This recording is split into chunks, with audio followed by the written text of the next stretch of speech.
Traffic fines விஷயத்தில் எல்லாரும் என்ன சொல்கிறாங்க பாஸ்கர்? பதறி போயிருக்காங்க சார் எல்லாரும். என் ஃப்ரெண்டு கூட 20,000 ரூபா ஃபைன் கட்டியிருக்கான் சிக்னல் தாண்டதுக்காக. மாத கடைசின்னு எங்கிட்டயே வாங்கி கட்டிட்டான். நெக்ஸ்ட் டைம் சிக்னலை மதிக்க சொல்லுங்கள். நீங்களும் எவ்வளோ தான் பணம் கொடுப்பீங்க?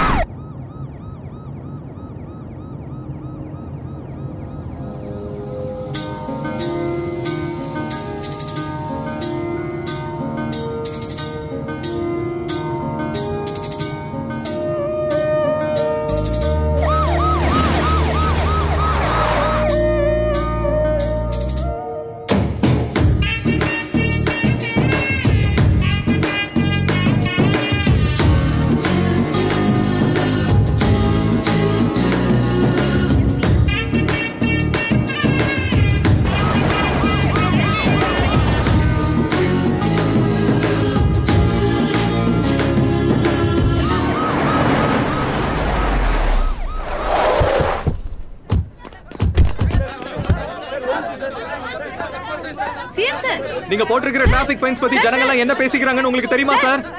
சார், எதுக்காக இவ்வளவு கடுமையான தண்டனை கொண்டு வந்தீங்கன்னு சொல்லுங்க சார். இது ஜனநாயகமா இல்ல சர்வாதிகாரமானே தெரியல. உங்க இஷ்டத்துக்கு நீங்களே முடிவு எடுக்கிறீங்க. உளறி சான்றுன்னு எழுதின பத்திரிக்கைக்காரன் சார். அவனை விடுங்க சார். நீங்க வாங்க போலாம்.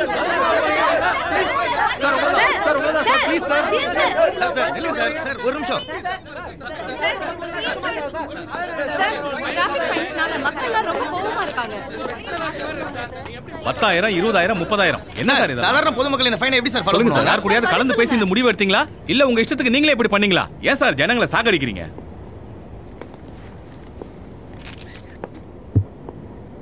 உளச்சான்றின் படி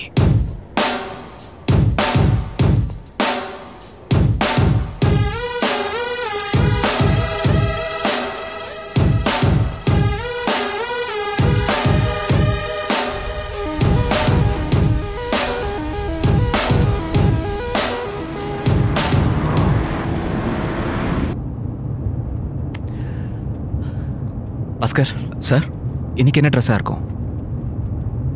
பஸ் ஸ்டாப் பொண்ணு தான். என்ன ட்ரெஸ்ஸில் வருவான்னு கேட்டேன். எனக்கு என்ன சார் தெரியும்? அட கெஸ் பண்ணுங்க. வேலை போயிடுமா என்ன? அது இன்னைக்கு வரலட்சுமி நோம்புங்கிறதுனால என் ஒய்ஃப் பூஜை பண்ணி பட்டுப்புடவை கட்டினாங்க. அவங்க வீட்லேயும் நோம்பு எடுத்திருந்தா நிச்சயம் அவங்க பட்டுப்பாவடை தாவணியில் தான் வந்திருக்கணும் சார்.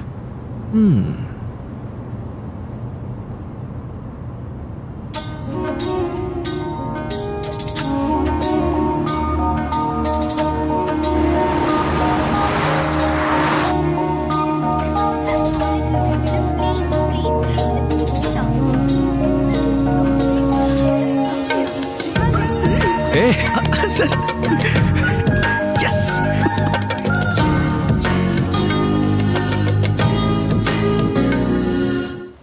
சீஃப் மினிஸ்டர் பரத்தை பாத்தீங்களா? எப்படி இருக்காருடி? டிவியில பார்த்தேன். ஐஸ்கிரீமுக்கு பதிலா அவரை சாப்பிடணும் போல இருக்கு. அவ்வளோ அழகானவர் நம்ம லைஃப்ல கடைசி வரைக்கும் இருந்தா எப்படி இருக்கும்? ஆக்சுவலா அது வேற லெவல் டி. நீ ரொம்ப ஓவரா பேசுற வர்ஷா. என்ன ஓவரா பேசுற? ஏன் அந்த மாதிரி ஆளை மடக்கிறதுல என்ன தப்பு இருக்கு? அவர் பேச்சுலர் தானே, கல்யாணம் பண்ணிக்க மாட்டாரா? என்னமோ யாருக்கு எழுதி வச்சிருக்கோம்? அவ்வளோ எதுக்கு? உனக்கு சான்ஸ் கிடைச்சா நீ கல்யாணம் பண்ணிக்க மாட்டியா? பண்ணிப்பே மாட்டியா? உண்மையே சொல்லணும்னா எனக்கு இப்போனாலும் ஓகே. இப்போ நீ என்ன சொல்ற? உனக்கு சான்ஸ் கிடைச்சா பண்ணிப்பியா? நீங்க பேசுறதுல கொஞ்சம் கூட லாஜிக் இல்ல. பேசாம சாப்பிடு. சான்ஸ் கிடைச்சா கல்யாணம் பண்ணிக்குவியா இல்லையா? இரு, நான் பார்க்குறேன். ஹலோ ஹலோ, வசுமதி இருக்காங்களா? நீங்க யாரு? நான் பரத் பேசுறேங்க. ஏதோ சிஎம் பரத் மாதிரி பேசுறீங்க. எந்த பரத்? அட, நான் சீஃப் மினிஸ்டர் பரத் தாங்க. உங்களுக்கு எப்படி தெரியும்? யார் நீங்க? இப்போ நாங்க பேசுனதை ஒட்டு கேட்டுட்டு கால் பண்றீங்களா? நான் சீஃப் மினிஸ்டர் பரத்துங்க. பைத்தியக்கார மாதிரி ஏதாவது பேசினா மரியாதை கேட்றோம். போன வை. எவன்டி? எவனோ சிஎம் பரத்னு பிராங்க் கால் பண்ணான். அந்த இன்ஸ்பெக்டர் பையன் சீனு 10 நாளா நம்ம வசு எங்க போறாலோ அவளே தான் ஃபாலோ பண்றான். நம்ம பேசினதை கேட்டு அவன் தான் பண்ணிருப்பான். கரெக்டா? நீ இரு, நான் பாக்குறேன். ஹலோ, நான் பரத் பேசுறேங்க. அது கால் கட் ஆயிடுச்சு. வசுமதி இருக்காங்களா? டேய் சீனு, நீ இங்க தான் எங்கேயோ மறைஞ்சிருந்து எங்களுக்கு கால் பண்றேன்னு தெரியும். நாங்க மட்டும் வந்தோம். என்னங்க பேசுறீங்க? நான் சிஎம் பரத்துங்க. யாரோ ஃபோன் எடுத்து திட்டுறாங்க பாஸ்கர். ஃபோன் பண்ணி சிஎம்னு சொன்னா நம்பவா போறாங்க? One last try. நீரு. ஹலோ, யாருங்க பேசுறது? நான் சிஎம் பரத் பேசுறேங்க. வசுமதி இருக்காங்களா? நான் வசுமதி தான் பேசுறேன். ஹாய். இங்க பாருங்க, நாங்க ஃப்ரெண்ட்ஸ் ஏதோ விளையாட்டுக்கு பேசிட்டு இருந்தோம். அதை தெரிஞ்சுக்கிட்டு நீங்க எங்களுக்கு கிண்டல் பண்ணலான்னு பாக்குறீங்க. மறுபடியும் அப்படி பண்ணீங்கன்னா எங்க அப்பா கிட்ட சொல்லிடுவேன். ஹலோ ஒத்துக்கிறேன். ஸ்ட்ரைட்டா சிஎம்னு சொன்னா நம்புறது கஷ்டம். தப்பு என்னோட தான். உங்க வீட்டில் டெலிஃபோன் டைரக்டரி இருக்கா? அதில் பார்த்தீங்கன்னா செக்ரட்டேரியட் நம்பர் இருக்கும். அதுக்கு ஜஸ்ட் ஒரு கால் பண்ணுங்க. ஆப்ரேட்டர் லிஃப்ட் பண்ணதும் உங்க பேர் சொல்லுங்க. என்னாச்சு? சிஎம் பரத் தானா? வேணும்னா செக்ரட்டேரியட்க்கு ஒரு தடவை ஃபோன் அடிச்சு கிராஸ் செக் பண்ணிக்கோங்கன்னு சொல்றான். இவன் என் கோபத்தை ஓவரா கிளறான். இவனை ஒரு தடவை கால் பண்ணி செக் பண்ணிக்கிட்டாதான் என்ன? நீ என்ன லூசா?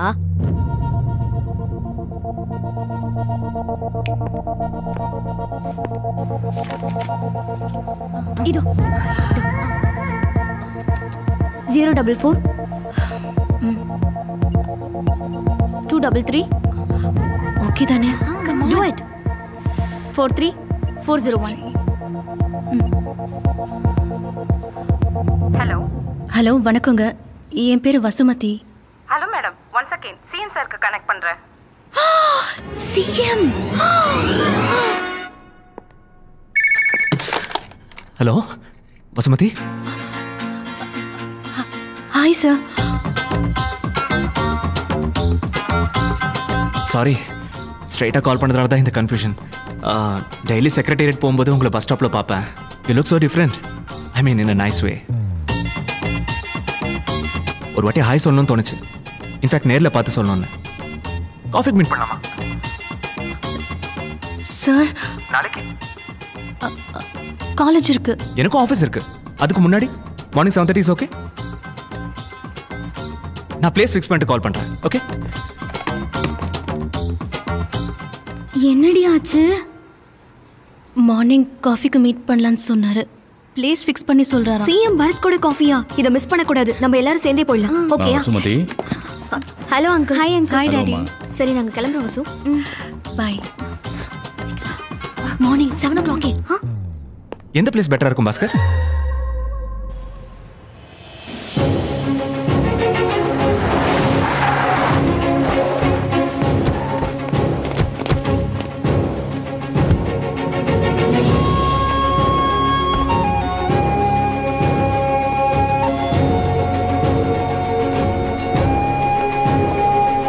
Welcome sir.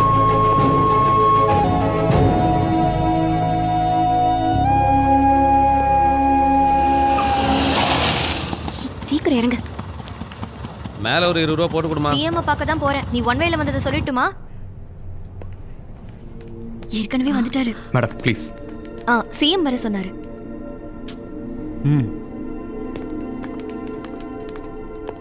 Bharat. Hi sir, Vasumathi. I know. And you are? Varsha. Vaishali. Shailaja. Hi. Please. Thank you sir.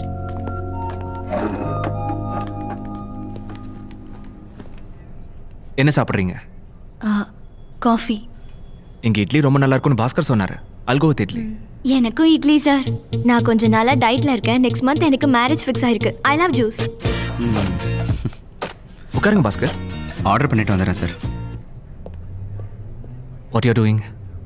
MBA final year படிச்சுட்டு இருக்கேன் சார். What next? அதை பற்றி இன்னும் யோசிக்கல.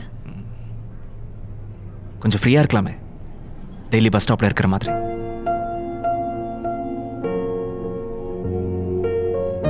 அத்தனை பேர் சுற்றி இருந்தாலும் நீங்கள் யதார்த்தமாக இருக்கீங்க. You so natural. நீங்க தினமும் ஆஃபீஸ் போகும்போது எங்களை பாப்பேன்னு சொன்னது இட்ஸ் ஷாக்கிங். எங்களால நம்பவே முடியல. உங்களெல்லாம் பார்க்கறது இல்ல, இவங்களை மட்டும்தான் பார்ப்பாரு. நம்ம ஸ்டேட்டுக்கு இவ்வளோ அழகான சிஎம் வருவார்னு நாங்கள் நினச்சி பார்க்கவே இல்லை சார். டிராஃபிக் ரூல்ஸ் விஷயத்தில் நீங்கள் கொஞ்சம் ஹார்ஷாக இருக்கிறது ரியலி கிரேட். அது மட்டும் இல்லாமல் ரோட்ஸையும் சரி பண்ணால் நல்லாயிருக்கும் சார். அட்லீஸ்ட் கலெக்டாக ஒரு ஃபைன்ஸை வச்சாவது கொஞ்சம் நல்ல ரோட்ஸை போடலாம் sir. That's a great idea. நம்ம ஆல்ரெடி டிஸ்கஸ் பண்ணியிருக்கோம் சார். இட்லி ரொம்ப நல்லா இருக்கு பாஸ்கர். புரிஞ்சிருச்சு சார். அங்கே இருக்கிற லைஃப்க்கும் இங்கே இருக்கிற லைஃப்க்கும் do you feel any difference sir? a lot. அங்கே இருக்கிற மக்களும் இங்கே இருக்கிற மக்களும் டோட்டலாக வேற. அங்கே தனியாக தான் இருந்தீங்களா? யா. Girl friends?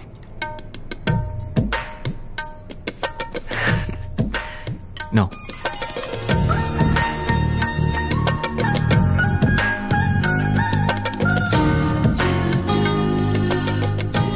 டிராஃபிக் மாதிரியே நெக்ஸ்ட் என்ன பிளான் வச்சிருக்கீங்க sir? I don't know. Sir time ஆயிடுச்சு. ஓ, அசம்பிளிக்கு டைம் ஆயிடுச்சு. டைம் ரொம்ப ஃபாஸ்ட்டாக போயிடுச்சு. Thanks for coming. அப்புறமா பார்க்கலாம். சார் நாங்க ஃப்ரீ தான், எப்போன்னு சொல்லுங்க. சார் கூட ஃப்ரீயாக இருக்கணும்லம்மா, பிளான் பண்ணிட்டு சொல்கிறோம். Okay sir. பில் கட்டியாச்சா பாஸ்கர்? கட்டிட்டேன் sir. Bye. Hi sir. see you sir. வரேன் மேடம். ஏய் சம்மடி, சும்மா இருங்கடி. இந்த அவை தொடங்குவதற்கு முன் சட்டசபைக்கு வருகை தந்துள்ள நமது புதிய முதலமைச்சர் திரு பரத் அவர்களுக்கு அவை சார்பாக என் உளமார்ந்த வாழ்த்துக்களை தெரிவித்துக் கொள்கிறேன்.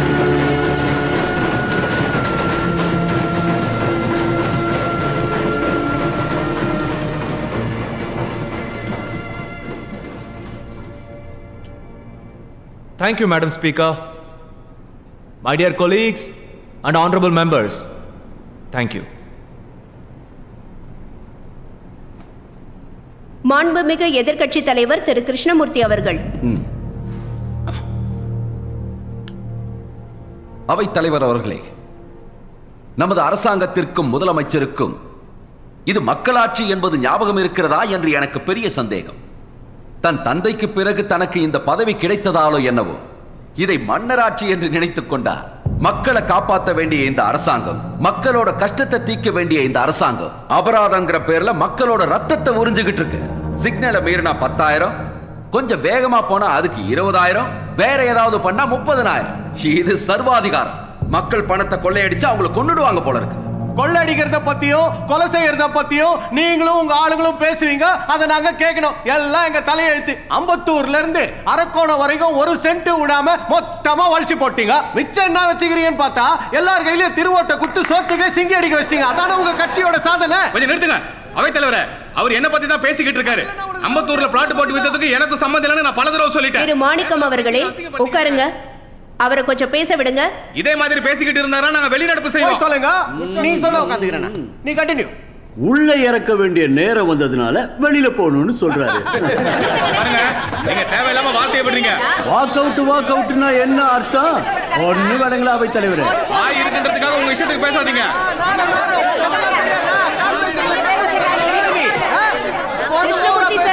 Krishnamurthy sir please sit down.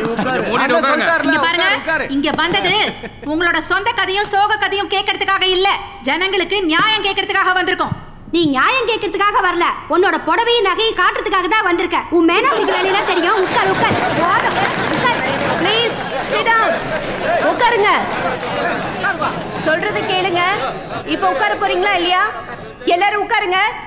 Krishnamurthy sir please finish your point. அவைத் தலைவரே, எனக்கு தெரிஞ்ச ஒருத்தர் சாஃப்ட்வேர் இன்ஜினியரா இருக்காரு. அவர் தினமும் காலையில ரெடி ஆகி தான் பிள்ளைங்களை ஸ்கூல்ல டிராப் பண்ணிட்டு ஆபீஸ்க்கு போய் ஆகும். ஆபீஸ்க்கு லேட்டா போனா சம்பளத்துல புடிச்சிருவாங்க. ஏதோ லேட் ஆக கூடாதுன்னு ஷார்ட்கட்ல டிராபிக் அவாய்ட் பண்ணி ஒன் வேல போனா அவங்கள பிடிச்சி 25,000 ரூபாய் ஃபைன் போடுறீங்க. இந்த சிச்சுவேஷன்ல தான் பொண்டாட்டி பிள்ளைங்களை அவங்க எப்படி காப்பாத்துவாங்க? மாண்புமிகு முதலமைச்சரே இதுக்கு பதில் சொல்லணும். மாண்புமிகு முதலமைச்சர் பேசலாம். Thank you, Madam Speaker. Honorable Opposition Party leader கேட்ட கேள்விக்கு பதில் சொல்ல நான் கடமை. ஒரு நிமிஷம் ப்ளீஸ். புதிதாக அமலுக்கு வந்த டிராஃபிக் ஃபைன்ஸை பத்தி, அதனால ஜனங்க படுற கஷ்டத்தை பத்தி ரொம்ப விவரமா சொன்னார். இதுக்கு ரொம்ப சிம்பிள் சொல்யூஷன் தான் மேடம் ஸ்பீக்கர். யாரும் ஃபைன் கட்ட வேண்டிய அவசியம் இல்லை. இருக்கிற டிராஃபிக் ரூல்ஸ் ஆஸ் இட் இஸா ஃபாலோ பண்ணா ₹1 கூட ஃபைன் கட்ட தேவையில்லை. அவங்க சம்பளத்தை வச்சு அவங்க ஹாப்பியா வாழலாம். இதுக்கு தட்டலாம்.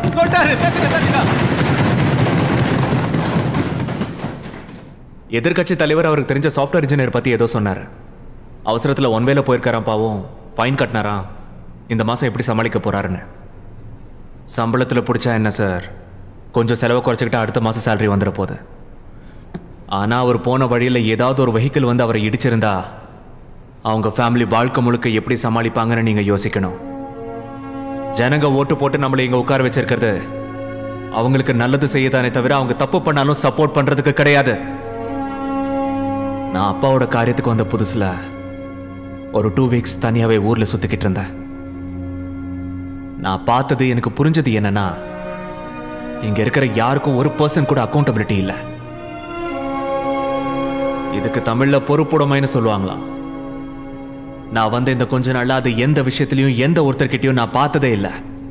I want to bring that back, Madam Speaker. I want to bring that back. நான் இந்த இடத்துக்கு எந்த சம்மந்தமும் இல்லாத ஒரு சமுதாயத்தில் வளர்ந்தவன் மேடம் ஸ்பீக்கர். அங்க அரசாங்கத்துக்கும் மக்களுக்கும் இருக்க வேண்டிய பயமும் பொறுப்பும் இருக்கு. They responsible, they accountable, and they made their lives beautiful.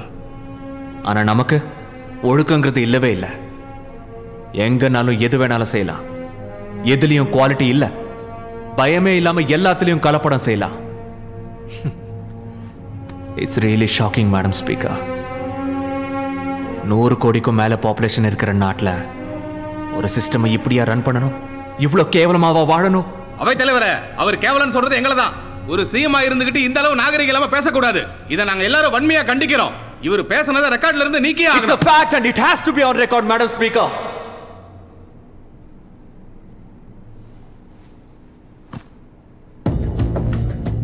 If one has to live in a society, fear, responsibility and accountability is must. அதை உருவாக்குறதுக்கு ஃபைன்ஸ் இல்லை. நான் இன்னும் எந்த லெவலுக்கு வேணாலும் போவேன். எந்த வேலையை செய்யணும்னாலும் ஒரு set of rules and guidelines இருக்கும். இனிமே அதை எல்லாரும் ஃபாலோ பண்ணணும். ஓட்டு போட்ட ஜனங்களுக்கே இவ்வளோ ஹார்ஷா ஃபைன் போட்டிருக்கேன்னா, இங்க சர்வீஸ்ல இருக்கிற கவர்மெண்ட் ஆஃபீஷியல்ஸ், போலீஸ்காரங்க, ஐஏஎஸ் ஆஃபீஸர்ஸ், அரசியல்வாதிங்க யார் தப்பு செஞ்சாலும் ஃபைன்ஸ் எவ்வளோ ஹார்ஷா இருக்குங்கிறத அவங்களே கற்பனை பண்ணிக்கிட்டோம் மேடம் ஸ்பீக்கர். அவையில் இருப்பவர்களின் சந்தேகங்கள் தீர்ந்திருக்குமே. ஆனால் with your permission I'll take a leave, Madam Speaker.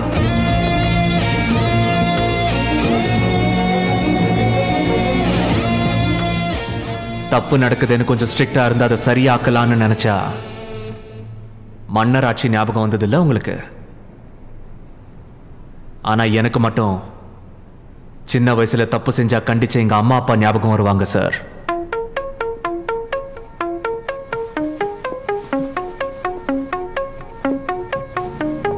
Budget மக்களுக்கு தெளிவா புரியணும்.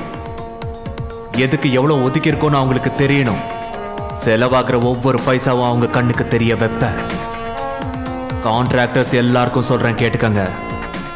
உங்களுக்கு கொடுக்கப்பட்ட கான்ட்ராக்ட் அது சின்னதா இருக்கலாம், பெருசா இருக்கலாம். அதை பத்தி எந்த நேரத்திலும் கேள்வி கேட்கிற உரிமை அரசாங்கத்துக்கு மட்டும் இல்லாம பொதுமக்களுக்கும் கண்டிப்பா இருக்கு.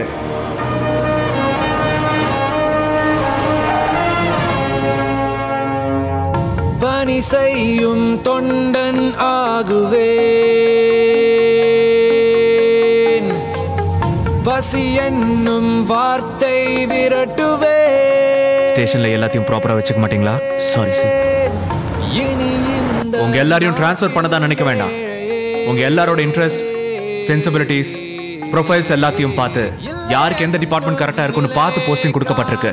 உங்க தைரியம் மற்ற ஆபீசர்ஸையும் இன்ஸ்பயர் பண்ணணுங்கிறதா என்னோட ஆசை. பரத்தேனும் நானே உறுதி சொல்வேனே, சிறு துளி பொருளும் of the people, for the people, by the people, என உழைப்பேன். This is me, this is me. வருமானத்திற்கு அதிகமாக சொத்து குவித்த வழக்கிலும் பல ஊழல் வழக்கிலும் குற்றம் சாட்டப்பட்டுள்ள பிரபல தொழிலதிபரும் எதிர்க்கட்சி தலைவர் கிருஷ்ணமூர்த்தியின் மகனுமான மனோகர் இப்பொழுது சர்ச்சையில் சிக்கியுள்ளார். தனது கம்பெனிக்காக 800 ஏக்கருக்கும் மேற்பட்ட அரசுக்கு சொந்தமான நிலங்களை அவர் ஆக்கிரமிப்பு செய்துள்ளார் என்று பல என்ஜிஓக்கள் குற்றம் சாட்டியுள்ளனர். சார், ரொம்ப நாளைக்கு முன்னாடியே உங்க மேல வருமானத்துக்கு அதிகமாக சொத்து சேர்த்திருக்கீங்கன்னு கேஸ் போட்டிருக்காங்க. இதை நீங்க எப்படி ஹேண்டில் பண்ண போறீங்க? என்ன பதில் சொல்ல போறீங்க? அரசியல் பிரமுகர்கள் மேல இல்ல பணக்காரங்க மேல கேஸ் போடுறதுங்கிறது இப்போ இவங்களுக்கு ஃபேஷன் ஆகி போச்சு. ஆனா எல்லாரும் நீங்க சட்டவிரோதமா தான் இந்த சொத்தெல்லாம் சேர்த்திருக்கீங்க. ஒரு நிமிஷம், அதெல்லாம் வெறும் வதந்தி. ஆளுங்கட்சியும் மீடியாவும் சேர்ந்து செய்யற பிரச்சாரம். ஒரு விஷயம் சொல்லட்டுமா? ஒருத்தங்க பணம் சம்பாதிக்கலனா எதுக்கும் உதவாக்கறன்வாங்க. அதையே கஷ்டப்பட்டு சம்பாதிச்சு மேல வந்தா அபகரிச்சிட்டான்வாங்க. அதுக்கு தான் என்னை பத்தி என்ன சொன்னாலும் சரி கண்டுக்கிறதே இல்லை. பப்ளிக் அட்டென்ஷன் அதிகமாக கிராப் பண்ண ஹை ப்ரொஃபைல் கேஸ் இது. நான் சொல்கிறத விட உங்களுக்கே நல்லா தெரிஞ்சிருக்கும். Very fair and transparent investigation பண்ணணும் mister Aravind. Sure sir. Sir, எதிர்க்கட்சி தலைவரின் மகனான மனோகரின் நில அபகரிப்பு வழக்கு தற்போது சிபிசிஐடி வசம் மாற்றப்பட்டுள்ளது. இதன் காரணமாக தமிழக அரசின் இப்போதைய சூழல் சூடுபிடிக்க ஆரம்பித்துள்ளது. புதிய முதலமைச்சர் பரத் எடுத்த இந்த முடிவை கண்டு பல தரப்பினரும் அவருக்கு வாழ்த்துக்கள் தெரிவித்தனர். இருந்த போதிலும் அரசியல் பிரமுகர்களுக்கு இடையே இது பெரிய கலக்கத்தை ஏற்படுத்தியுள்ளது. அதிகாரிகளிலும் வியாபாரிகளிலும் கான்ட்ராக்டர்களிலும் ஊழல் செய்தவர்களை ஒழித்தே ஆக வேண்டும் என்று முடிவெடுத்துள்ள முதலமைச்சர் பரத் தற்போது அவரின் கவனம் அரசியல் பிரமுகர்களின் பக்கம் திரும்பி இருப்பதே அரசியல் உலகின் முக்கிய செய்தி.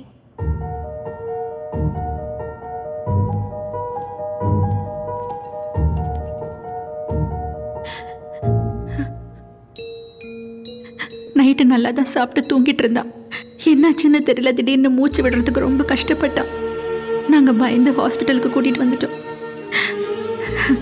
அவர் இனிமேல் நம்ம கூட இல்லைங்கிறத இவனுக்கு எப்படி தான் சொல்லி புரிய வைக்கிறதுன்னு எனக்கு தெரியல. காலையில் டிஸ்சார்ஜ் பண்ணலாம் டாக்டர் சொல்லியிருக்காரு. சித்தார்த் கூட நான் இருக்கேன். நீங்கள் வீட்டுக்கு கிளம்புங்க. நீ ஏன் தம்பி தேவையில்லாமல் கஷ்டப்படணும்? உனக்கு நிறைய வேலை இருக்கும். பரவாயில்ல, நான் இருக்கேன். அம்மாவை கூட்டிட்டு போ. காலைல நானும் சித்தார்த்தும் வீட்டுக்கு வந்துடுவோம்.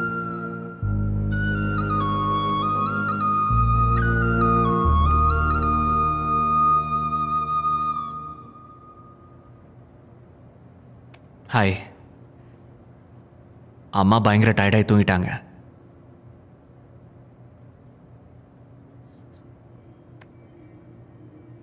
சின்ன வயசில் அப்பாவோட டைம் ஸ்பெண்ட் பண்ணுற சான்ஸ் எனக்கு எப்பவும் கிடைச்சதில்ல. என் நேரமும் பிஸியாக இருப்பார். ரொம்ப மிஸ் பண்ண. கோவம் கூட வரும். கொஞ்சம் வளர்ந்ததுக்கப்புறம் உங்கள் அப்பா ரொம்ப நல்ல மனுஷன், your father is a great man, your lucky to be சன்னு எல்லாரும் சொல்ல சொல்ல எனக்கு ஷாக்கிங்காக பட்டுச்சு. கொஞ்சம் லேட்டாக தான் புரிஞ்சுது அது ரொம்ப பெரிய ஜாப்னு. நம்ம ஃப்ரெண்ட்ஸ் ஃபாதர்ஸை விட பெரிய ஜாப், ரொம்ப ரெஸ்பான்சிபிளான job. You know what a complete man is. Let me get this straight.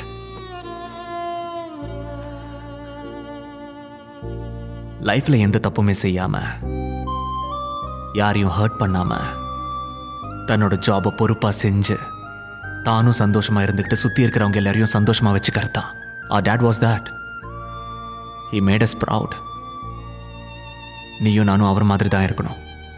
We should make him proud. I think we can do that.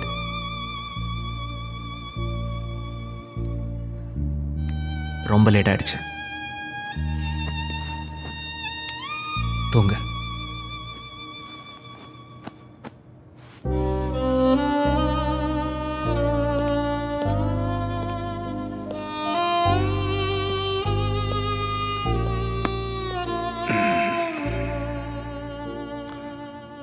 லேட்டாக தான் தெரிஞ்சது. இப்போ எப்படி இருக்கான்? இப்போ கொஞ்சம் பரவாயில்ல. இப்போ தான் தூங்குனா. மார்னிங் டிஸ்சார்ஜ் பண்ணிடலான்னு சொல்லியிருக்காங்க.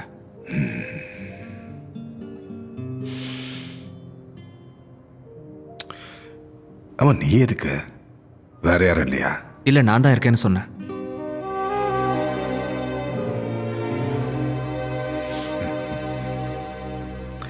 சின்ன பிள்ளையா உன்னை பார்த்தது இப்போ ஊரே உன்னை சிஎம்னு பாராட்டும் போது பெருமையா இருக்க.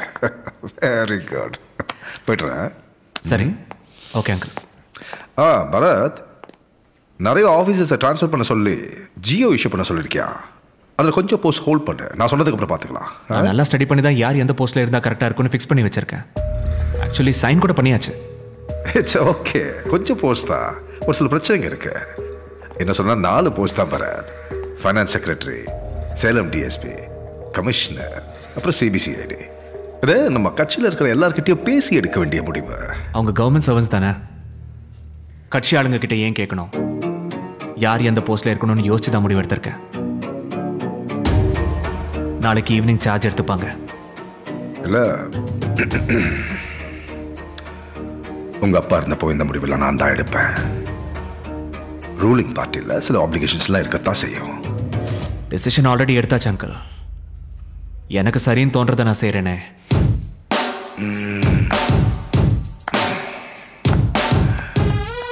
சரி, இந்த சிபிசிஐடி நம்ம வேற ஏதாவது பேசலாமே. நீங்க எத்தனை தடவை கேட்கறது எனக்கு கஷ்டமா இருக்கு. என் வழியில என்ன போக விடுங்க.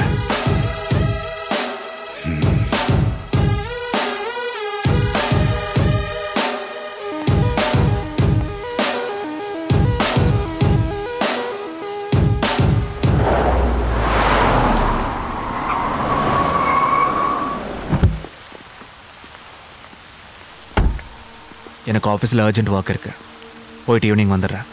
நீ போய் ரெஸ்ட் எடு. இங்கே இருண்ணா.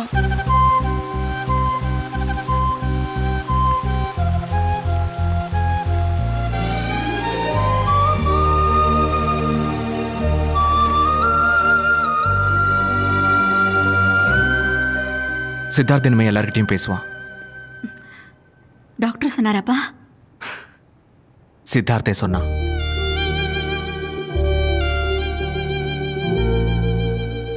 All the Council of Ministers, officers and secretaries, thanks for being here. இது என்னோட ஃபர்ஸ்ட் கேபினட் மீட்டிங். இங்கே இருக்கிறவங்க எல்லாரும் சீனியர்ஸ் அண்ட் எக்ஸ்பீரியன்ஸ்னு எனக்கு நல்லா தெரியும். அதுக்கு தான் அவங்க எல்லாரையும் மீட் பண்ணுறதுக்கு முன்னாடி கொஞ்சம் கற்றுக்கிட்டு வந்தால் நல்லா இருக்கும்னு இவ்வளோ நாள் வெயிட் பண்ணேன். அதில் என்ன இருக்குது சார், எல்லாருமே கொஞ்சம் கொஞ்சமாக கற்றுக்கிட்டு தானே இந்த நிலைமைக்கு வந்திருக்கோம். இந்த டேம் முடியறதுக்குள்ளே உங்களையே எங்களை மாதிரி எக்ஸ்பீரியன்ஸ் ஆகிடும் சார். தேங்க்யூ. ஒவ்வொரு டிபார்ட்மெண்ட் பற்றியும் தெரிஞ்சுக்கிட்டு இருக்கும்போது கொஞ்சம் டவுட்ஸ் வர ஆரம்பிச்சிருக்கு. முதல்ல எஜுகேஷன் டிபார்ட்மெண்ட். விஜயசேகரன் சார், ஒவ்வொரு வருஷமும் கவர்மெண்ட் ஸ்கூல்ஸில் ஜாயின் ஆகிற ஸ்டூடெண்ட்ஸ் பர்சன்டேஜ் குறைஞ்சிக்கிட்டே வருது.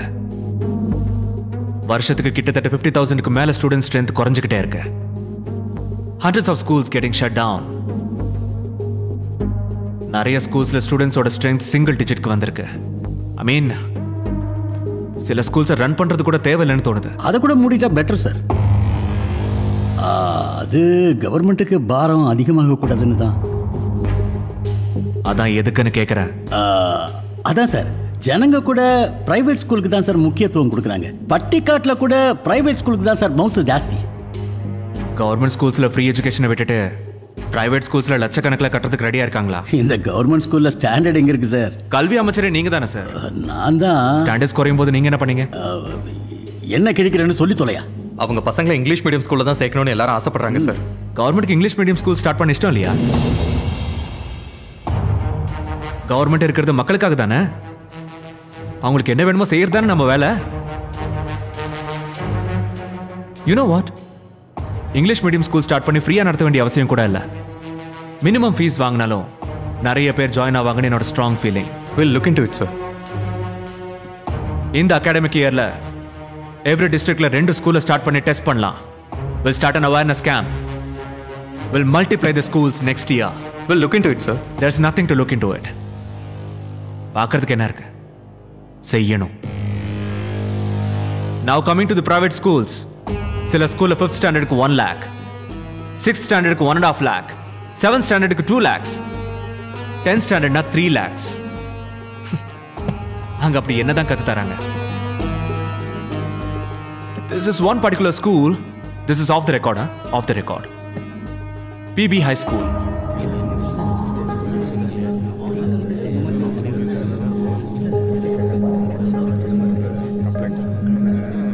என்னாச்சு? என்னாச்சுன்னா எப்படி தம்பி? இப்போ நீங்க சொன்ன ஸ்கூல் நம்ம அண்ணன் தான். பரபிரம்மம் பிபி ஸ்கூல்ஸ். நல்ல ஹை ஸ்டாண்டர்ட் உள்ள ஸ்கூல் சார். இங்க இருக்கிற பல பேருடைய பசங்க அங்க தான் படிக்கிறாங்க. நம்ம ஆளுங்களுக்கு டிஸ்கவுண்ட் கூட உண்டு சார். நம்ம கண்ட்ரியில் எஜுகேஷன் நான் ப்ராஃபிட்டபிள் தெரிஞ்சுக்கோங்க. கல்வியை வியாபாரமாக்கி அதில் ₹1 சம்பாதிச்சாலும் it's a punishable offense. How do you say that in Tamil? Sir, சட்டவிரோத செயல். சட்டவிரோத செயல் அதுவும் அர்த்தம். அதாவது ஸ்கூல்ல இருந்து காலேஜ்ல இருந்து எதுவும் சம்பாதிக்க கூடாது, அப்படிதானே? நான் காரியம் பண்ணிட்டேனா நீ? இப்பதான் எனக்கே புரியுது. அதாவது ஒவ்வொருத்தர்கிட்ட இருந்து லட்சமா ஃபீஸ புடிங்கியோ உனக்கு ₹1 கூட லாபம் இல்லைன்னு சொல்றேன். ஐயோ எவ்வளவு பெரிய சமூக சேவை இது. நம்ம அண்ணனுக்கு பீச்ல ஒரு செலவு வச்சா என்ன? எல்லா பிரைவேட் ஸ்கூல்ஸ் பத்தியும் ஒரு ஸ்ட்ராங் என்கொயரி ரிப்போர்ட் வேணும் எனக்கு. ஒரு ஃபீஸ் ரெகுலேஷன் கமிட்டி கூட போடுங்க. I will personally monitor this. Sir, education எல்லாரோடைய தேவைங்கிறத வீக்னஸ் எடுத்துக்கிட்டு நிறைய பேர் அதை வியாபாரமாக்கிக்கிட்டு இருக்காங்க. ஐ ஸ்வேர் ஒருத்தரையும் விட மாட்டேன். தமிழகத்தின் புதிய முதலமைச்சர் பரத்தின் தலைமையில் இன்று காலை முதல் அமைச்சரவை கூட்டம் கூட்டப்பட்டுள்ளது. பல்வேறு துறைகளை பற்றிய விவாதங்கள் நடந்த நிலையில் கல்வித்துறையில் சில முக்கிய முடிவுகளை எடுத்துள்ளார். நடுத்தர மக்களுக்கு குந்தகம் விளைவிக்கும் வகையில் உள்ள கார்ப்பரேட் பள்ளிகள் மற்றும் கல்லூரிகளுக்கு கெடுபிடிகள் விதித்து அரசு பள்ளிகள் மற்றும் கல்லூரிகளுக்கு புதிய வடிவத்தை கொடுத்திருப்பது புதிய புரட்சிக்கான ஆரம்பம். தமிழகத்தில் அரசு விதிகளை மீறி அதிக கட்டணம் வசூலிக்கும் கார்ப்பரேட் பள்ளிகள் மற்றும் கல்லூரிகளின் உரிமையாளர்கள் யார் என்று கண்டறிந்து அவற்றின் உரிமம் ரத்து செய்யப்பட்டு பள்ளி கல்லூரிகளுக்கு சீல் வைக்கப்பட்டு வழக்கும் பதிவு செய்யப்பட்டுள்ளது. வரும் கல்வியாண்டு முதல் அரசு பள்ளிகளிலும் ஆங்கில வழி கல்வி கற்பிக்கப்படும் என்று இந்த சிஎம் ரொம்ப நல்லவரா இருக்கார்லப்பா. ஒரு சேஞ்ச் கொண்டு வரணும்னு சின்சியரா ட்ரை பண்றாருல்ல. பார்க்கறதுக்கு வெளியே அப்படித்தான் இருப்பாங்க. பொலிட்டீஷியன்ஸ் நம்ப கூடாது. உண்மையிலேயே ரொம்ப துணிச்சலான முடிவு எடுத்திருக்காரு இந்த தம்பி. நடுத்தர மக்களும் அடித்தட்டு மக்களும் அதிகமா வாழ்ந்துகிட்டு இருக்க இந்த நாட்டுல கல்வியை வியாபாரமா ஆக்குனதுனால தான் இந்த நாடு நாசமா போய்கிட்டு இருக்கு.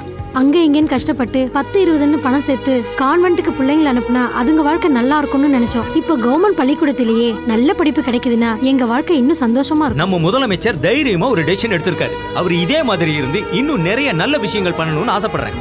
We are with you on this, sir. Good morning sir. நீங்கள் சொன்ன ரிசர்ச் டீமை வர வச்சு பக்கத்து ரூமில் வெயிட் பண்ண வச்சுருக்கேன். உங்களை பார்க்க வர சொல்லலாமா சார்? நானே வரேன். Please. Hello. Hi, sir.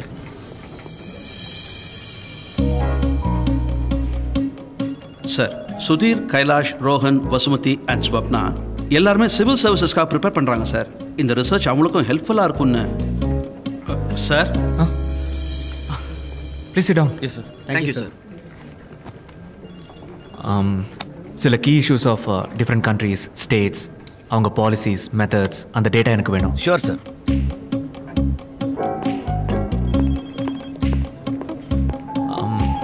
Sir, அவங்களுக்கு ஹை ஸ்பீட் ப்ராட்பேண்ட் கனெக்ஷன் இருக்கா? இருக்கு சார். யா. நம்ம ஓல்ட் ரெக்கார்ட் ஆக்சஸ் கூட அவங்களுக்கு கொடுங்க. Sure sir. Do they have iPads? இந்த வருஷம் 4500 மெகாவாட் பவர் ஸ்டேஷன் இன்னொன்று கட்டலான் இருக்கேன்ப்பா. என்ன சொல்றீங்க சார்? உங்களை பார்க்க சிபிசிஐடி ஆஃபீஸர்ஸ் வந்திருக்காங்க.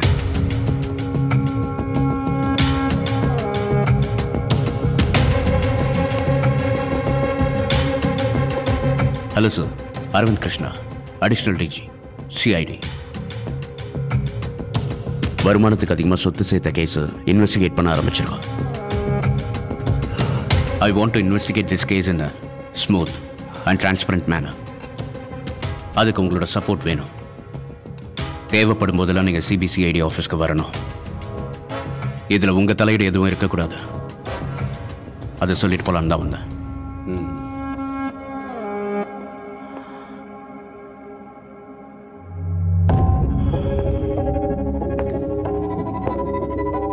இன்வெஸ்டிகேஷன் டைமில் என் பெர்மிஷன் இல்லாமல் நீங்கள் இந்த ஊரை விட்டு எங்கேயும் போகக்கூடாது. நாளைக்கே கூட கோர்ட் ஆர்டர் வரலாம். See you soon.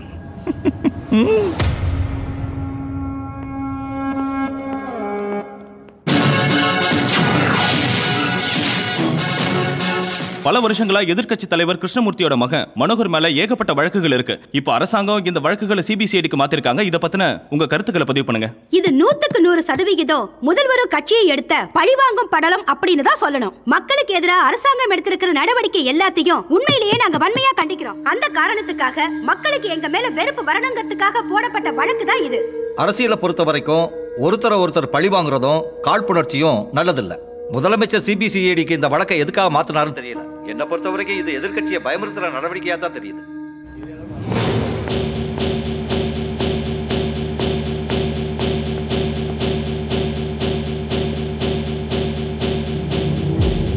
Hello sir. எது வரைக்கும் வந்திருக்கு சார்? அதான் அந்த எதிர்க்கட்சி தலைவர் பையனோட இல்லீகல் ப்ராப்பர்ட்டி கேஸ் இன்வெஸ்டிகேஷன் இன்ட்ரெஸ்டிங்காக போயிட்டு இருக்கு சார். இம்பார்ட்டன்ட் எவிடன்ஸ் கூட கேதர் பண்ணியிருக்கோம். நெக்ஸ்ட் ஹியரிங் வரும்போது ஜட்மெண்ட் வர அளவுக்கு வேலை செஞ்சுட்டு இருக்கோம். உங்கள் பேர் என்ன? அரவிந்த். அரவிந்த் கிருஷ்ணா. நம்ம ஆளுங்கட்சியாக இருக்கோம். எதிர்க்கட்சி குடும்பத்து மேலே இந்த மாதிரி கேஸ் போடும்போது நாங்கள் பழி வாங்குறோம்னு சொல்லுவாங்க இல்லையா? மக்களுக்கு அவங்க மேலே சிம்பத்திலாம் வரும். இப்போதைக்கு கொஞ்சம் ஆஃப் பண்ணி வைக்க. சார், கவர்மெண்ட் சைட்லேருந்து எந்த ப்ரெஷரும் இல்லை. We are dealing this case in a clean and transparent manner. அது நமக்கு தெரியும், மக்களுக்கு தெரியாதுல்ல. ஆஃப் பண்ணுங்க. எங்கள் டியூட்டியை நாங்கள் பண்ணணும் சார். தப்பு செஞ்சது யாராக இருந்தாலும் தண்டிக்கப்படணும்.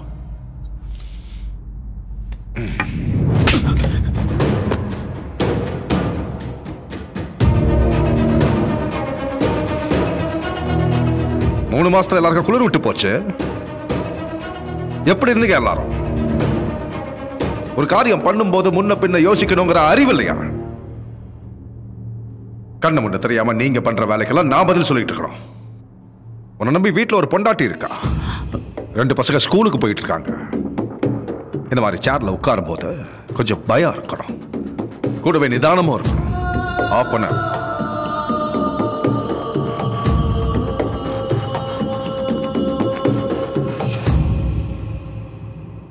தமிழகத்தையே பரபரப்பில் ஆழ்த்தியுள்ள எதிர்க்கட்சித் தலைவர் கிருஷ்ணமூர்த்தியின் மகன் மனோகர் மேல் தொடரப்பட்ட வழக்கில் இன்று காலை உயர்நீதிமன்றம் அவரை நிரபராதி என்று தீர்ப்பளித்து விடுதலை செய்துள்ளது. கடந்த சில வாரங்களாக இந்த வழக்கினை விசாரித்து வந்த சிபிசிஐடி பிரிவு போலீசார் போதிய ஆதாரங்களையும் சாட்சிகளையும் சமர்ப்பிக்கவில்லை என்பதே அவரின் விடுதலைக்கு காரணமாகும். விடுதலையான மனோகர் நீதிமன்ற வளாகத்தில் செய்தியாளர்களை சந்தித்தார். தர்மத்தின் வாழ்வதனை சூதுக்கவும் மறுபடியும் தர்மமே வெல்லும் என்று கூறியுள்ளார். இந்த தீர்ப்பை பத்தி உங்க கருத்து என்ன? தர்மத்தின் வாழ்வதனை சூதுக்கவும் தர்மம் அதை மறுபடியும் வெல்லும். That's all. ஆயிரக்கணக்கில் கேஸுங்க இந்த கோர்ட்ல பெண்டிங்ல இருக்குங்க. தேவையே இல்லாத வேலைங்க இது. சாட்சியம் பலமா இல்லைன்னு தெரிஞ்சதுக்கு அப்புறமும் கவர்மெண்ட் இந்த கேஸை போட்டது முட்டாள்தனம். இத்தனை நாள் சொல்லிட்டு இருந்தார்ல, அப்படி இருக்கணும் இப்படி இருக்கணும்னு. கழட்டுறதுக்கு அக்கௌண்டபிலிட்டி பின்ன இப்ப என்ன ஆச்சான்? எல்லார மாதிரி தான் இந்த முதலமைச்சர் ஒன்று இப்ப புரியுது.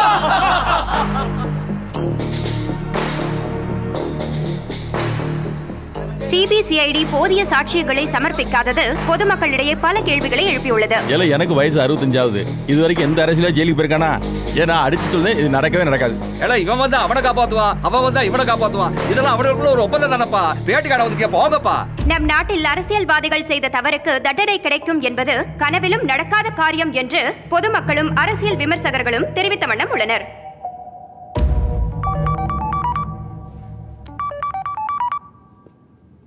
ஹலோ, இன்னைக்கு சாயந்தரம் வீட்டில் ஒரு பார்ட்டிக்கு அரேஞ்ச் பண்ணியிருக்கேன். முக்கியமானவங்க அத்தனை பேரும் வராங்க. அந்த நேரத்தில் நீ கண்டிப்பாக இங்கே இருக்கணும். வேற எந்த வேலையை வச்சுக்காம வந்துரு. நான் காத்துக்கிட்டு இருப்பேன்.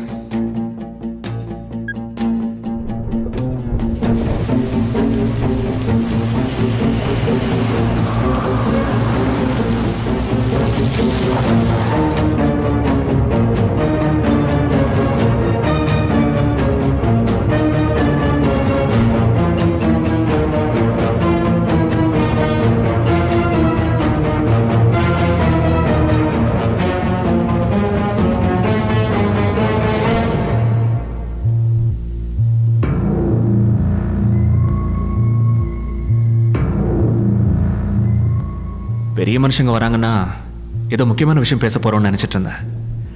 இதுக்கு தானா? அதை நீ சிஎமானதை கொண்டாடுறதுக்கு எல்லாரையும் கூப்பிட்டு விருந்து கொடுக்கணும்னு நினச்சிக்கிட்டு இருந்தேன். அதனால தான் இன்னைக்கு எல்லாரையும் வர வச்சேன். இது அஃபிஷியல் மீட்டிங்லாம் இல்லை. கொஞ்ச நேரம் டென்ஷன் மறந்துட்டு ஃப்ரீயாக இருப்போம். மனசை விட்டு ஓப்பனாக பேசுவோம். என்ன சாப்பிட்ற? காஃபி. இத்தனை வருஷம் நாங்கள் சம்பாதிக்காத பேரை கொஞ்ச நாள்லயே நீங்கள் சம்பாதிச்சிட்டீங்க. உங்கள் ஜாதகம் அப்படி. அரசியலில் இந்த மாதிரி ஒரு அதிர்ஷ்டம் யாருக்குமே கிடைக்காது. உங்கள் ஆட்சியில் ஜனங்களை ஆட்டி வச்சிங்க, அதிகாரிகளை ஆட்டி வச்சிங்க, வியாபாரிகளை ஆட்டி வச்சிங்க, கான்ட்ராக்டர்ஸ் ஆட்டி வச்சிங்க. அது கூட பரவாயில்ல. ஆனால் அரசியல்வாதிகளை ஆட்டி வைக்க நினைச்சா தாங்க மாட்டீங்க. நீங்கள் அதிகாரத்தில் இருக்கும்போது எங்களையும், நாங்கள் அதிகாரத்தில் இருக்கும்போது உங்களையும் அனுசரிக்கணுங்கிறது ஒரு அக்ரிமெண்ட். கேள்விப்பட்டிருக்க அரசியல்னா சாக்கடைன்னு. அது எந்த அளவுக்கு நாரி போச்சுன்னு இப்பதான் தெரியுது. தெளிவா சொல்றேன், கேட்டுக்கங்க. வெளியே நாங்க சொல்றத நீங்க தப்புன்னு சொல்லுவீங்க, நீங்க சொல்றத நாங்க தப்புன்னு சொல்லுவோம்.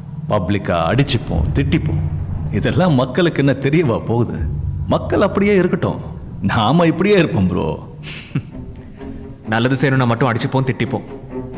கிரிமினல் வேலைனா நம்ம எல்லாரும் ஒன்னாயிடணும். மக்கள் அப்படியே இருக்கணும், நாம இப்படி இருக்கணுமா? நாம மக்கள் கிடையாதா? மனுஷங்களே இல்லையா? வேற ஏதோ ஜந்து போல. தம்பி, சமாதானத்துக்கு தான் கூப்பிட்டுக்கிறாங்க உங்களை. பிரச்சனையாக்கி விட்டுறாதீங்க. பார்ட்டியை மெயின்டைன் பண்ணணும், பப்ளிக்கை மெயின்டைன் பண்ணணும், ஃபேமிலியை மெயின்டைன் பண்ணணும். இது எல்லாத்தையும் மெயின்டைன் பண்ணிட்டு சம்பாதிக்க கூடாதுன்றீங்க, கணக்கு வேற காட்டணும்ன்றீங்க. நாசமா போயிடுவோம். கடவுளே வந்தாலும் காப்பாற்ற முடியாது. ஒரு எம்எல்ஏக்கு 2 லட்சம் ரூபாய்க்கு மேல சம்பளம், free bills, free allowances, free phones, free house. இதுக்கு மேல மெயின்டெனன்ஸ் எதுக்கு? அப்போ எங்களுக்கு வெறும் சம்பளம் தானா? எம்எல்ஏவும் எம்பியும் சம்பளம் மட்டும் தான் வாங்கணுமா? நான் இமிடியேட்டா ராஜினாமா பண்றேன்னா வாபஸ் வாங்கிக்கிறேன். மக்களுக்கு சேவை பண்ண மக்கள் நல சங்கங்கள் நிறைய இருக்கு. நமக்கு யார் சேவை பண்ணுவா? நம்ம வேலை நிரந்தரம் கூட கிடையாது. பதவியில் இருக்கிற கொஞ்ச நாள்ல 4 காசை சம்பாரிச்சிட்டா ஏதோ வாழ்க்கையை ஓட்டலாம்ல. சார் 50 வருஷமா விவசாயிங்க பிரச்சனைக்காக நான் போராட்டம் பண்ணிக்கிட்டு தான் இருக்கேன். இது வரைக்கும் தீர்வு கிடைக்கவே இல்லை. அப்படி இருந்தும் நான் போராட்டத்தை நிறுத்த மாட்டேன். தீர்வும் கிடைக்கக்கூடாது. ராத்திரியோட ராத்திரியா எல்லா பிரச்சனைக்கும் முடிவு கிடைச்சிட்டா நாம எப்படி பிழைக்கிறது? வந்ததுலேருந்து நாம எப்படி பிழைக்க போறோம், நம்ம பார்ட்டி என்ன ஆக போகுதுங்கிற பேச்சு தான். ஜனங்க என்ன ஆக போறாங்கன்னு ஒருத்தரும் யோசிக்கிறதில்ல. இப்ப என்ன உங்களுக்கு ஒரு 70 வயசு இருக்குமா? 78 தம்பி. ஒருவேளை அடுத்த வருஷம் ஏப்ரல் மாதம் 2 டிகிரி அதிகம் வெயில் அடிச்சா நீங்க செத்து போகிறதுக்கான வாய்ப்பு இருக்கு சார். வாழ்க்கையை எப்படி ஓட்டுறதுன்னு கேட்குறீங்களா? இனி வாழ போறவங்களோட வாழ்க்கையை விவசாயிகளை நம்பி தான் இருக்குன்னு யோசிச்சிருக்கீங்களா? இத்தனை நாள் அரசியலில் இருக்கிற நாங்கள் எல்லாரும் என்ன லூசா? உனக்கு இஷ்டம் இல்லை வேண்டான்னு சொல்லியும் எங்களை மீறி உனக்கு அந்த சீட்டை கொடுத்தார் அவர். அவர் உன் மேல வச்சிருந்த நம்பிக்கைக்கு இதான நீ காட்டுற நன்றி விசுவாசம். பரத் எனும் நான் தமிழ்நாட்டு அரசின் முதலமைச்சராக பல தரப்பட்ட மக்களுக்கு நேர்மையானதை செய்வேன் என்று ஆண்டவன் சாட்சியா பதவி பிரமாணம் பண்ணிருக்கேன். என் விசுவாசம் நேர்மை எல்லாம் அவங்களுக்கு தான். பிரமாணம் வருஷ கணக்கா எல்லாரும் செஞ்சுட்டு இருக்கோம். பிரமாணம் அதெல்லாம் அப்பவே காத்துல கரைஞ்சிடும். நீங்க காத்துல கரைஞ்சிருங்கிறீங்க, ஆனா நான் பண்ண பிரமாணம் எப்பவும் என் மூச்சு காத்துல இருக்கும்னு சொல்றேன். அப்ப என் கேஸ் விஷயத்துல உங்க பிரமாணம் எங்க சார் போச்சு? 1000 கோடியை இல்லீகலா சம்பாதிச்சேன் நீங்க. மக்கள் பணத்தை கொள்ளை அடிச்சேன் நீங்க. நிலத்தை அடிச்சு புடுங்கினேன் நீங்க. கொலை பண்ணேன் நீங்க. கேஸ சிபிசிஐடி வச்சு விசாரிச்சிங்க. அவ்வளவுதான், எல்லாம் முடிஞ்சு போச்சு. ஹாப்பியா இங்க உட்கார்ந்து குடிச்சு. முடிஞ்சு போச்சுன்னு யார் சொன்னது? அப்படி யார் சொன்னாலும் நம்பிடாத. பரத், அரசியல்ல ஒரு சில நேரங்கள்ல இந்த மாதிரிலாம் நடக்கத்தான் செய்யும். இந்த கேஸ்ல இருந்து அவன் தப்பிச்சான்னு சொல்றதை விட நீ தப்பிச்சேன்னு சொல்றது தான் பொருந்தும். நீ பண்ற வேலைகளால மக்களுக்கு உன் மேல இருக்கிற மரியாதையும் நம்பிக்கையும் அதிகமாகிட்டே தான் போகுது. ஆனா ஒரு ஸ்டேஜ் தாண்டிட்டா அவங்க உங்ககிட்ட நிறைய எதிர்பார்ப்பாங்க. அப்ப என்ன பண்ணுவ? இந்த கேஸை நீ கண்டுக்காம விட்டா என்ன நடக்கும் நினைக்கிறேன்? மக்களுக்கு உன் மேல இருக்கிற நம்பிக்கை கொஞ்சம் குறையும். மற்ற அரசியல்வாதி மாதிரி தான் இவனும் 2 நாள் திட்டுவாங்க, அப்புறம் அவங்க வேலையை பார்த்துட்டு போறாங்க. மக்களுக்கு மறதி தேசிய வியாதி. அரசியல் ஏது நிரந்தர எதிரி? எல்லாரும் நண்பர்கள் தான். இந்த திருட்டு பையில காப்பாத்தி ஏதோ பெருசா சாதிச்ச மாதிரி ஃபீல் பண்றீங்க.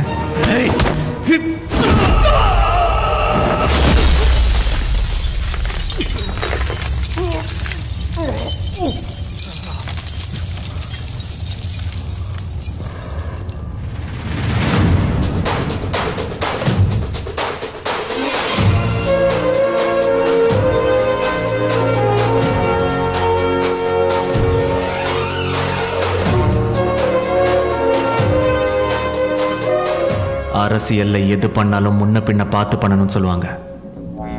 ஏன் முன்னாடி கிளாஸ் டேபிள் இருக்கிறத பார்க்கலையா ப்ரோ?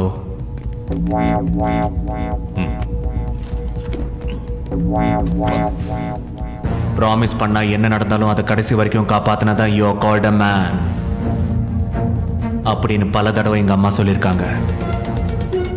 அதை தமிழ்ல ஆம்பளை கேம்லன்னு ஏதோ சொல்லுவாங்கன்னு நினைக்கிறேன். கரெக்டா சொன்னீங்க தம்பி. என்ன தவிர அப்படி ஒருத்தன் இந்த ரூம்ல இருக்கிறதா எனக்கு தெரியல. கூடிய சீக்கிரம் உங்க எல்லாரையும் கொடுத்து வாக்க காப்பாத்துற ஆம்பளைங்களா மாத்துவேன்னு ஆண்டவன் சாட்சியா உறுதிமொழி எடுக்கிற.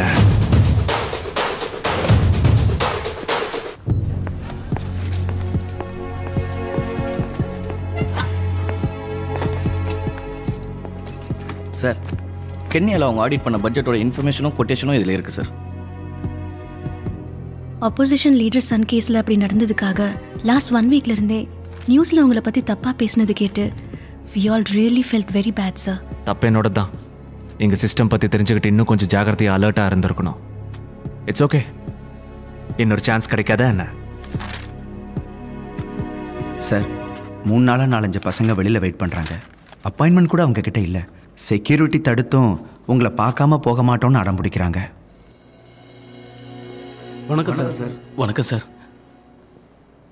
நாங்கள் எல்லாரும் மதுரை உசிலம்பட்டி தொகுதியிலேருந்து வரோம் சார். இந்த உலகம் எப்படி தான் முன்னேறி போனாலும் எங்கள் பொழப்பு என்னமோ அப்படியே கீழே தான் சார் கிடக்கு. உங்கள் பார்ட்டியில் இருக்கார்ல சார் தாமோதரன், அவர் தம்பி தான் சார் எங்கள் தொகுதி எம்எல்ஏ. அவர் செத்து போனதுனால சார் பை எலெக்ஷன் வருது. இந்த தடவை அவர் மகனுக்கு சீட்டை கொடுத்துட்டாங்க. ஒரு கலவாணி எங்கள் வயிற்றில் அடிச்சுட்டு போனேன். அதே குடும்பத்திலேருந்து இன்னொரு கலவாணி வரேன் சார். எங்கள் ஊருக்காரங்களுக்கு ஏதாவது பிரச்சனை வந்து அதுக்காக நாங்கள் டவுனுக்கு போக நினைச்சா கூட 3 கிலோமீட்டர் ரோட்டை 3 மணி நேரம் கிடக்கிற மாதிரி கேவலமாக வச்சிருக்காங்க சார். எங்கள் தேவைகளை சொல்ல எம்எல்ஏ பார்க்கணும்னு எங்கள் ஊர் தொகுதி மக்கள் போனால் அங்கே ஒரு பயம் இருக்க மாட்டேன் சார். வெறுத்து போய் நாங்கள் ஏதாவது ஒரு அதிகாரி கிட்ட புகார் கொடுக்கலாம்னு போனால் போன உசுருக்கு உத்தரவாதமே கிடையாது சார். அப்படி போனதுல இவங்க அண்ணன் இவங்க அப்பா திரும்பி வரல சார். ஆவேசம் தாங்க முடியாம நாங்க போய் கேட்டோம். 4 வருஷம் ஆச்சு. அவங்கள பத்தி எதுவும் தெரியல. வீட்டில் உள்ளவங்க அவங்க திரும்ப வருவாங்கன்னு நம்பிக்கையில் இருக்காங்க சார். எப்படி சொல்றது? செத்து போனவங்க திரும்ப வரமாட்டாங்கன்னு. கவர்மெண்ட் கொடுக்கிற எல்லா பண உதவியும் வேலை வாய்ப்பும் சலுகையும் அந்த கொள்ளக்காரங்க கூட்டத்துக்கு தான் சார் போய் சேருது. ஒட்டுமொத்த கிராமமும் தற்கொலை பண்ணிக்கலான்னு எல்லாரும் சேர்ந்து முடிவெடுக்கும் போது கடவுள் மாதிரி வந்து அவங்கள பார்த்ததுக்கு அப்புறம் தான் சார் எங்களுக்கு நம்பிக்கை வந்தது. எங்க கஷ்டத்தெல்லாம் அவங்க காலடியில கொட்டிட்டோம். நீங்க தான் சார் நல்லது செய்யணும்.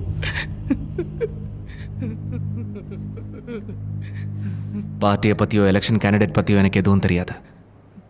உன் தொகுதியை பற்றி அவ்வளோ தெளிவு இருக்குன்னா நீ ஏன் போட்டி இல்லாமல்? நானா? நான் எப்படி சார் எலெக்ஷனில் நிற்கிறது? உங்கள் ஊரை பற்றி அந்த மக்களை பற்றி அவங்க கஷ்டத்தை பற்றி அணுவணுவாக தெரிஞ்சு வச்சிருக்கிற உன்னை விட வேற யாருக்கு அந்த பொறுப்பு இருக்கும்? கஷ்டத்துக்கு பழக்கப்பட்டவங்கன்னு சொன்னீங்களே, இன்னும் கொஞ்சம் கஷ்டப்பட்டு உங்கள் வாழ்க்கையை மாற்றிக்க கூடாதா? போய் உங்கள் ஊரில் பேசுங்க. வாழ்க்கையை மாத்திக்கணும்னு நினைக்கிற மக்களை உங்க பின்னாடி வர மாதிரி செய்யுங்க. அவங்க எல்லாம் பயப்படுவாங்க சார். உங்களுக்கும் பயத்துக்கும் நடுவில் நான் இருப்பேன். அது உசிலம்பட்டி சார். உசிலம்பட்டியா இருந்தாலும் அரசம்பட்டியா இருந்தாலும் அதுக்கும் நான் தான் சிஎம். மதுரை உசிலம்பட்டி சட்டமன்ற தொகுதியில் நடக்கவிருக்கும் உள்ளாட்சி தேர்தலில் ஆளும் கட்சியின் மூத்த உறுப்பினரான தாமோதரனின் மகன் ஜெகதீஷ் போட்டியிடுவது நாம் அனைவரும் அறிந்ததே. ஆளும் கட்சி வேட்பாளரின் வாரிசை வெற்றி பெறுவார் என்று நம்பிக்கொண்டிருந்த இந்த நிலையில் எதிர்பாராத விதமாக ரமணா எனும் இளைஞர் சுயேட்சையாக போட்டியிட்டுள்ளார். முதலமைச்சர் பரத் ஆளும் கட்சி வேட்பாளருக்கு ஆதரவை தெரிவிக்காமல் சுயேட்சை வேட்பாளரான ரமணாவிற்கு தன் ஆதரவை தெரிவித்திருப்பது அரசியல் வட்டாரத்தில் முக்கியமாக ஆளும் கட்சியில் பெரும் அதிர்வலைகளை ஏற்படுத்தியுள்ளது.